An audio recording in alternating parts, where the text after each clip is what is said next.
مساء الخير عليكم جميعا. ده لقاءنا التاني. هنحاول ان احنا نوضح بعض الامور ونتكلم في بعض الامور، وكلنا امل في اننا ممكن نقدر نغير، او نقول لنا شرف تجربة المحاولة في اننا نغير. النهاردة هنتكلم عن الفلاح والعامل، وهنبدأ بالفلاح. الفلاح اللي بيصحى من نومه قبل الفجر علشان يقضي فرض ربنا، وفي كتير قوي مننا بينسى انه يصحى الفجر. اما فلاحنا المصري فبيقضيه بكل صدق وإيمان، علشان بعد كده يدعي ربنا وهو رايح على أرضه، علشان يبدر فيها حبة مع كلمة بسم الله، علشان وقت الحصاد يحصد زرعه اللي هو متأكد إنه مش هيوفر له بعد ما يحصده المستوى الأدنى من المعيشة اللي هو بيتمناها، ده إذا محصورش. وبالرغم من إنه عارف إنه ممكن يخسر، لكن لأنه إنسان مؤمن لازم يزرع أرضه علشان يأكل من خيرها اللي النهاردة بيحرموا ابنه من إنه يتقدم برغم تفوقه، علشان يرتقي بأبوه الفلاح البسيط وأمه ست البيت المجاهدة لسلك القضاء أو الشرطة، أو حتى إنه يكون معيد في الجامعة اللي اتخرج منها بتفوق وجاب فيها امتياز. بالرغم من إن أبوه جاع علشان يصرف عليه، بالرغم من إن ابنه اللي سهر الليالي علشان يقدر يتفوق على كل زمايله ولاد الناس الكبيرة، علشان في الآخر يقولوا له معلش انت ابن فلاح أمي ما حصلش على شهادة عليه، ما تنفعش تبقى وكيل نيابة أو ضابط شرطة أو معيد في الجامعة. ما هو مش ممكن تبقى ابن فلاح وتبقى وكيل نيابة تؤمر ضابط. ازاي؟ انت ما فيكش عيب كتلميذ مجتهد، بس للأسف أبوك ما حصلش على شهادة جامعية، فبالتأكيد انت سقطت في كشف الهيئة. يرجع الابن نائم على الدنيا كلها، يروح يبص في عين أبوه وفي عينيه نظرات اتهام وصرخة مش قادر يطلعها، ولا قادر يقول له يا بابا انت السبب في ضياع مستقبلي، انت السبب في ضياع مستقبلي. والأب بيبص في عين ابنه ودموعه على خده وبيقول له سامحني يا ابني، مش عايزك تعرف ان اللي زيي لو ما كانش موجود ما كانتش مصر قامت. احنا خير البلد دي،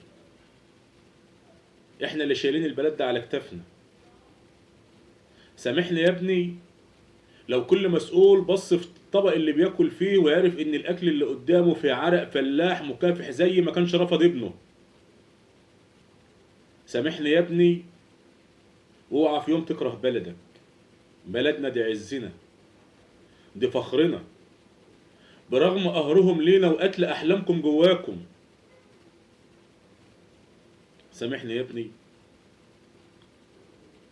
وما تلومش الزمن اللي احنا عايشين فيه، وما تلومش نفسك لانك انت تفوقت على نفسك. بس انا ليا سؤال بسأله لأسيادنا، وانتوا طبعا أسيادنا. ما هو دايما الحاكم سيد المحكوم. اما انتوا مش عايزين ولادنا يرتقوا بينا ويخلونا نحس الفرحة معاهم، بتاخدوا ولادنا ليه على حدودكم؟ علشان يموتوا فدى وطننا. هم بيموتوا فدى الوطن ولا فدى الاسياد؟ احنا من حقنا في خير البلد تكون في اجتهادنا وناخد حقنا. ولا انتوا فاكرين ان حقنا في كيس سكر وازازه زيت ورغيف عيش؟ وانت حقكم في الطيارات والمناصب واكل الكافيار وسكن القصور. الخير خير البلد مش خير الحكومه.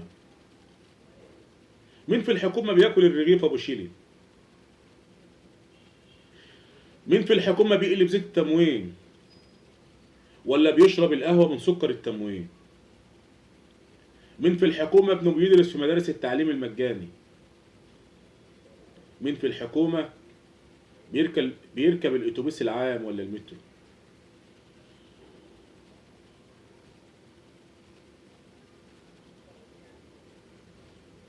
يا بلدنا يا بلد،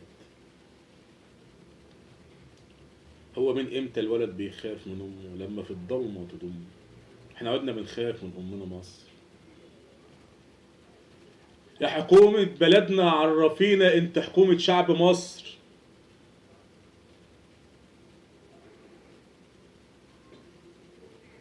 ولا لا احنا نعرفك ولا انت تعرفين؟ احنا الشعب.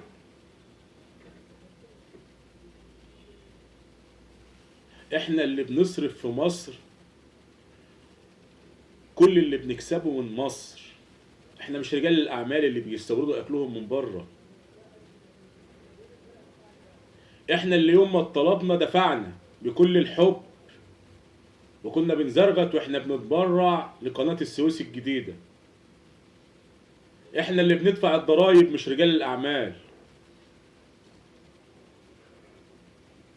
وفي الاخر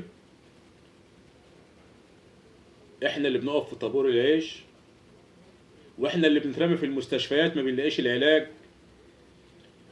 واحنا اللي بندرس في تعليم وفي مدارس ما فيهاش تعليم.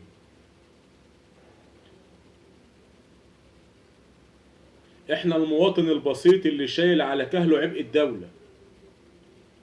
احنا اللي خرجنا وكان املنا ببكرة. ما احنا نسينا ان بكرة ما بيجيش. نفضل نقول بكرة نقول بكرة نقول بكرة، وبكرة ما بيجيش. يا حكومة بلدنا الفلاح اللي بيصحى الفجر ينزل في عز البرد في أرض الرز عشان يدوس في الطين والمية الباردة عشان يروي، عشان يطلع رز، حصاد رز، عشان في الآخر يتصدروه ويدخلكوا عملة صعبة يا تاكلوه. من حقه أما يخلف عيل يفرح بيه.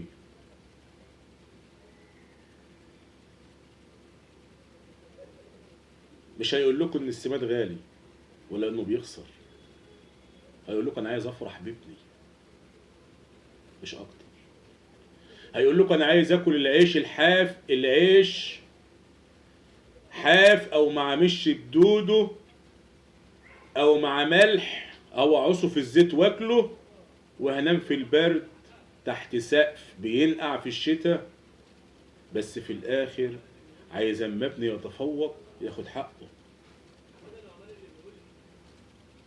ما يسقطش في كشف الهيئة.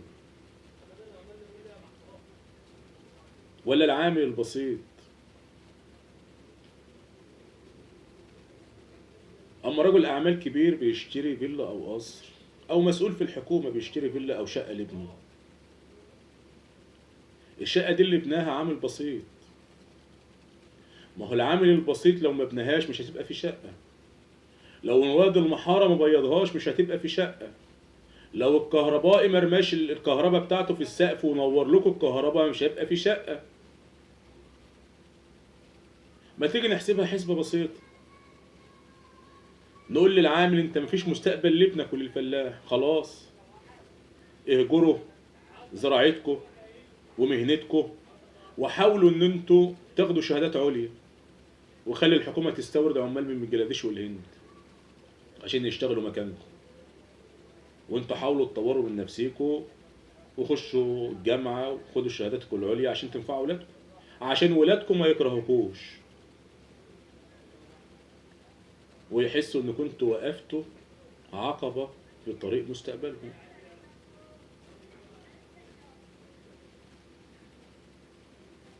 هو العامل والفلاح في بلدنا هيفضل كده كتير؟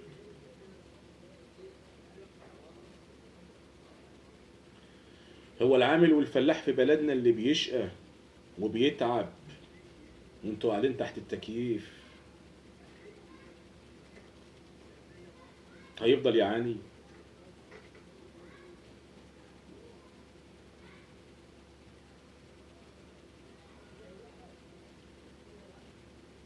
هو احنا كان عندنا امل ولا ما عادش في امل؟ هو الامل مات ولا لسه موجود؟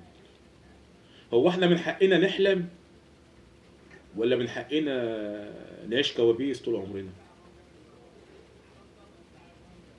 هو احنا مش حقنا نرتاح من شقة 30 سنة تعذبنا فيهم؟ هو احنا مش حقنا نحس بثورتنا اللي احنا قمنا بيها؟ هو احنا مش من حقنا نحس الحرية والعدالة الاجتماعية؟ فين العدالة الاجتماعية؟ طب فين الحرية؟ طب فين المساواة؟ طب فين العدل؟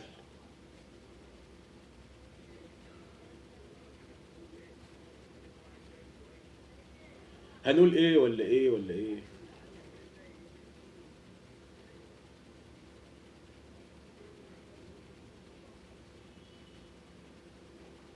ولو قلنا حد هيسمعنا ولا حد هيخرسنا؟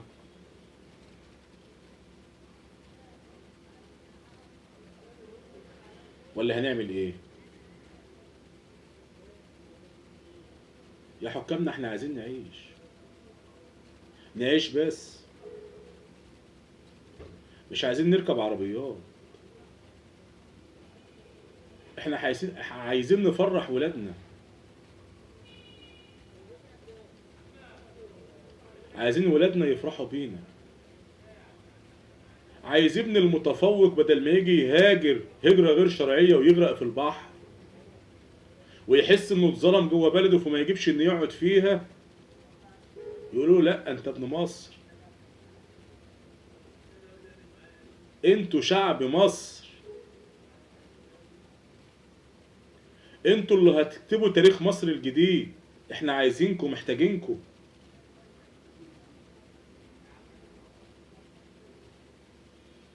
مش عايزين نتهان، مش عايزين نخاف.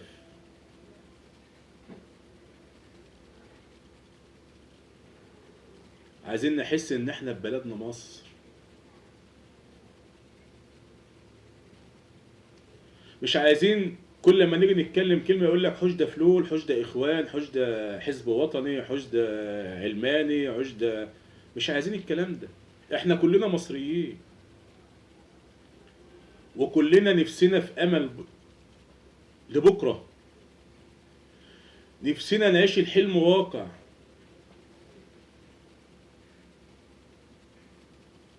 نفسنا نغني زي ما كانوا بيغنوا زمان.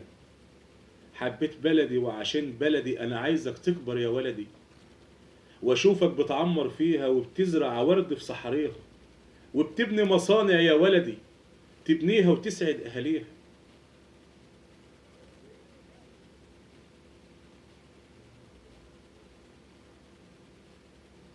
عايزين مصر اللي احنا حاسين هتحس بينا وهي حاسه بينا، بس انتوا اللي مش حاسين بينا ولا حاسين بمصر ولا باوجاع مصر ولا بالام مصر. ما هو اصل انتوا لو حاسين باوجاع ولاد مصر مش هتسمحوا ان طفل صغير يموت عشان مش لاقي تمن العلاج. مش هتسمحوا ان ريهام سعيد تطلع في التلفزيون تستعطف رجال الاعمال عشان يتبرعوا عشان تنقذ حياة مجموعة من الاطفال هم في رقبة حكومة مصر. مصر المفروض هي اللي تعالجهم، لان اللي بيطلع من خير مصر لولاد مصر، اللي بيطلع من خير مصر لولاد مصر، وخير مصر كتير، وخير مصر كتير.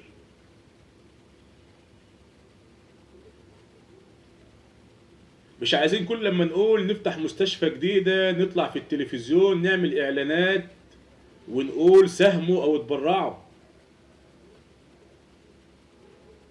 مش عايزين المواطن الغلبان اللي عايز يعمل عنده فشل كلى وعايز يعمل غسيل يطلع يلف عشان يرجع في الاخر يقول لك ما عادش فعلا على نفقة الحكومة.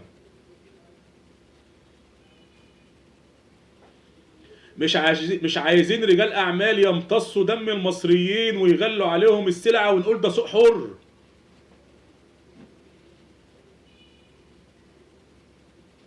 سوق حر. احنا مش دولة رأسمالية للدرجة دي. ما احنا شعب بيشتغل بالساعة. احنا شعب بيشتغل بالشهر او باليوم. كل دول العالم ما عندهاش تسعيرة جبرية صح، بس عندها حاجة اسمها هامش ربح.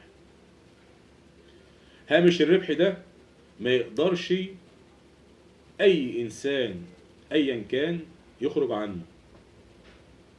بيبقى في السلع الاساسية 10% مثلا، السلع الترفيهية 20 زي ما انتوا عايزين. اما الاساس ان يكون في حاجة تحمي الشعب من جشع التجار. مش هتيجي تقول لي انا سبت لك كيس سكر ولا ازازة الزيت ببلاش. ازازة الزيت ايه يا مولانا؟ ولا كيس سكر ايه يا مولانا؟ ده مش حقنا من خير البلد. مش الدعم اللي انتوا عمالين تتكلموا عنه طول النهار واحنا واحنا واحنا، ده مش دعم، ده مش من جيوبكم. وبعدين دعم ايه؟ ازازة الزيت انتوا غلتوها علينا. انتوا خلتوها في التموين ب9 جنيه. هتقول لي ما انت ما بتدفعش ثمنها. لا، لو رجعتني التموين زمان هتشوف الفرق، هتلاقيك انت وفرت من الدعم اللي كنت بتديهوني. فانت الكسبان مش احنا. ورغم كده وافقنا، قلنا ماشي، ليه لا؟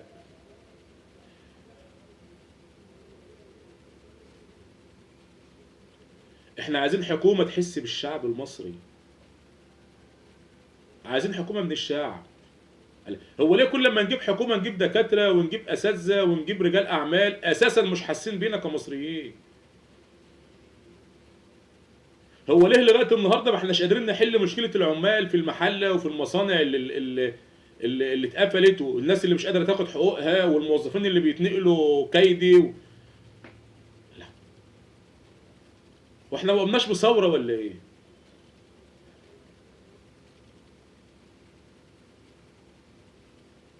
والاعلام، اعلام مصر الحر والقنوات الفضائية اللي كانت هريانة ايام مبارك وايام المخلوع وايام المنزوع وايام اللي معرفش مين، النهارده ما بتتكلمش.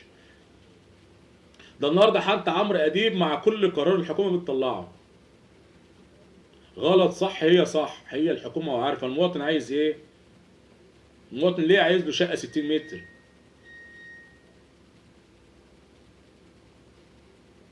المواطن يا سيادنا من حقه ياكل ويشرب ويتوظف ويسكن على حسب ما الدستور بيقول. خرج علينا فقيه دستوري قبل كده قال ان باب الحريات اللي موجود في الدستور المصري مش موجود في اي دستور في العالم. انا معاك، بس مين اللي يطبق؟ هو مش موجود في الدستور الفرنسي، بس الدستور الفرنسي بيحترم ادميه الانسان وبيطبق. هو موجود عندك في دستور مصر، بس مين عندك بيطبق؟ التطبيق. التطبيق اهم من الكلام واهم من الكتاب. طب ما انت بتقول من حق المواطن السكن وفي معيشه ادميه والعلاج والتامين الصحي وكل ده فين؟ انت تعرف او تعرف يا حكومه كلك على بعضك. انا بس اقول لكم على حاجه بسيطه. التامين الصحي في وزاره الكهرباء او في وزاره البترول او عند البنوك ملوش مثيل. العامل مش الموظف في وزاره الكهرباء او في وزاره البترول او في البنوك له صيدليات بيصرف منها العلاج مجانا، له مستشفيات من ارقى المستشفيات المصريه بيتعالج فيها مجانا،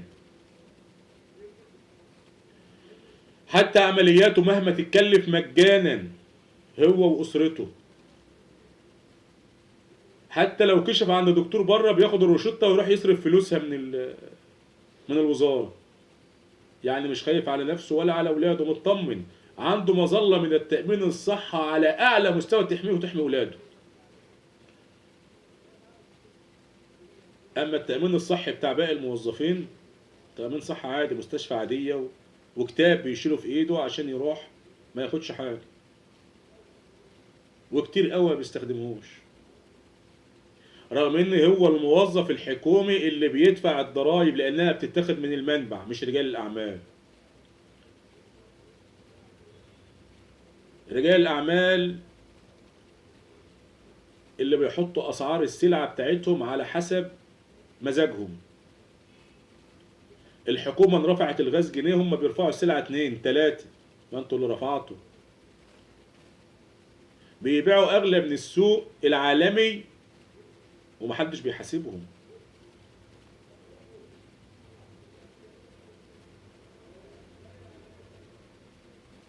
كان زمان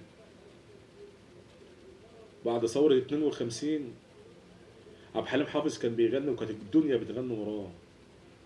رئيسنا ملاح ومعدينا، عامل وفلاح من اهالينا،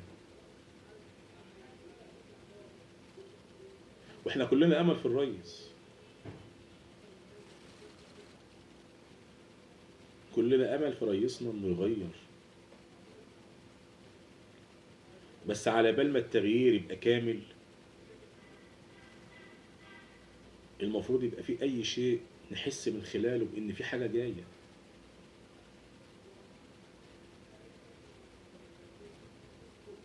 الفلاح اللي شال فاس وماشي الصبح بعد ابنه ما اترفض ودمعته على خده ورايح عشان يزرع ارضه بيقول لك هزرع ارض لمين وليه؟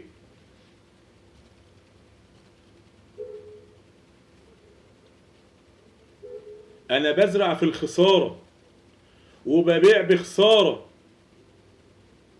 عشان ربنا قال لي ازرع وسخرني لده، في نفس الوقت ان ربنا قال لي ابني اجتهد عشان تشوف نصيبك من الدنيا ما شافوش.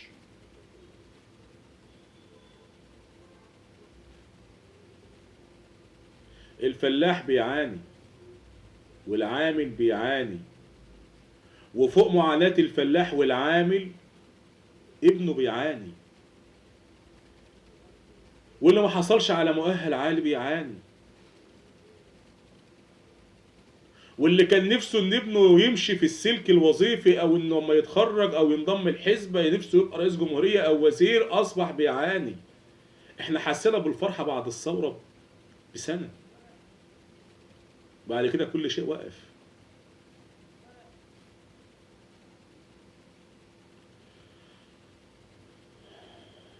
هندعي ونقول يا رب، ما احنا بنقول يا رب وبنصلي وبنصوم وبنعامل ضميرنا.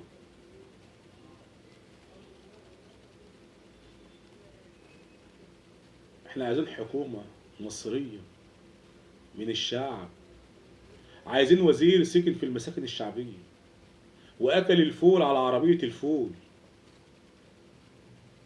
عايزين وزير وقف في طابور العيش عانى زي ما معظم المصريين عانوا، عايزين وزير ركب المواصلات ام باريزة وركب المترو ايام ما كان بربع جنيه، عايزين وزير راح مصلحة حكومية شغله وقف لغاية ما شاف واسطة علشان تمشيله شغله عشان هو يجي يلغي حكاية الواسطة.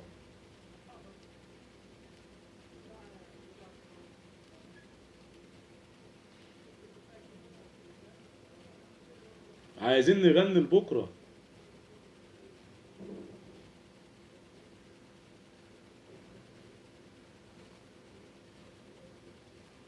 عايزين نفرح، عايزين نقول ربنا يكتر خيركم يا حكومتنا ويطول في عمرك يا رئيسنا ويحميكم مصر. عايزين ندعي لكم وعايزينكم تبصوا لنا.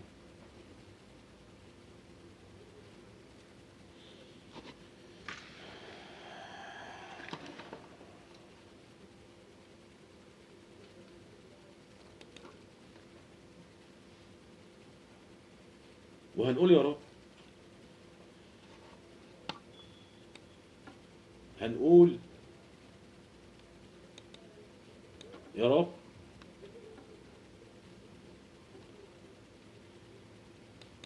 عايزين شفافية، ولغاية دلوقتي مصر ما فيهاش شفافية.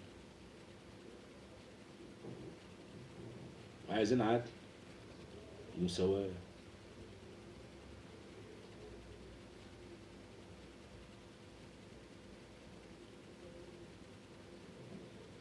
وفي الآخر برضه هقول قصيدة كنت كتبتها عن ولادنا اللي ماتوا ولغاية النهاردة اللي قتلوهم ما اتحكموش.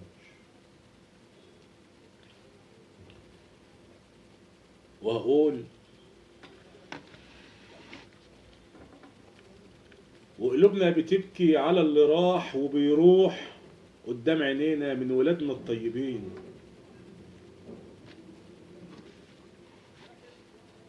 قالوا وقلنا، والحقيقة تايهة بين شفات المسؤولين، واللي بيدفع الثمن ولاد الوطن المطحونين. ما تقولوا لنا يا مسؤولين عن التاريخ وعن الحضارة وعن حتى عيش المحرومين، احنا فين؟ احنا مين؟ احنا منكم؟ ولا انتوا من عجينة الملفيه واحنا من نبض قلب الطين؟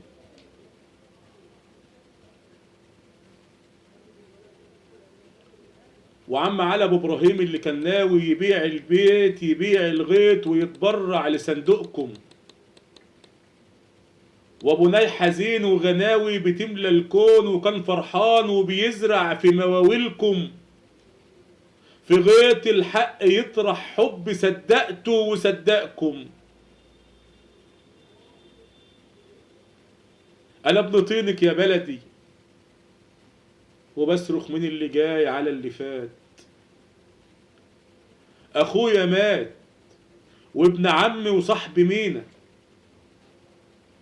على نفس التراب في سينا. قلت شهداء وكان بيان بعد وحداد، ويا ما قلته من سنين فاتت برضو شهداء وكان بيان بعد وحداد. ونفس الولاد على نفس التراب وفي نفس المكان شهداء.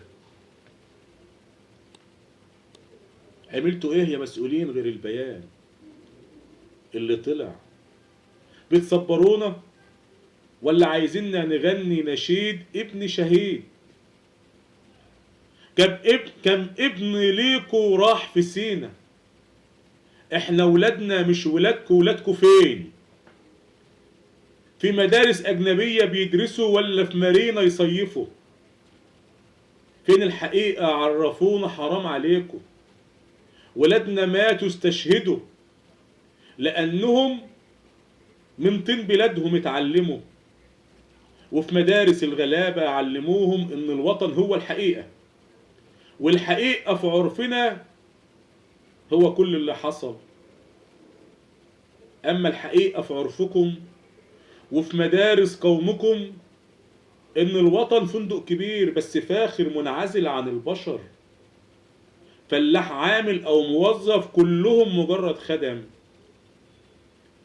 وفي النهاية مسؤول كبير يقول شهيد وبيان وبعده اعلان حداد. والى لقاء اخر ان شاء الله.